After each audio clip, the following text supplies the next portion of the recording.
tá Dia Internacional de Coffee.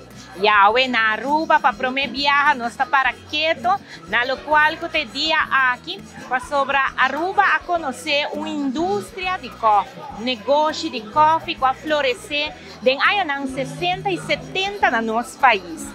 Museu de Indústria tem uma exposição permanente, de qual nós anunciamos aqui para o povo por passar mira a indústria aqui no nosso país, que não está exponente, e mais claro, nos chama Danki. Danki, natura comerciante, não estava pioneiro, em lo qual está a indústria aqui no país Aruba.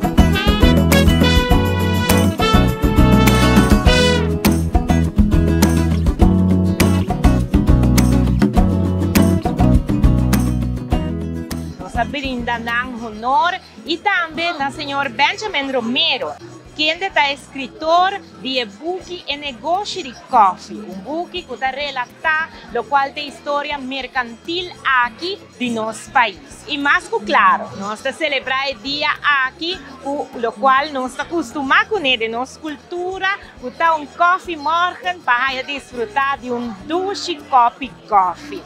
Danki, natura snang, wabini aqui nang danki, natura comerciante nang pioneiro, wasa di indústria aqui para nosso país e a invitação tá para passar no Museu de Indústria, para na bohaiasa também de indústria inesperada aqui de negócio de coffee na Aruba.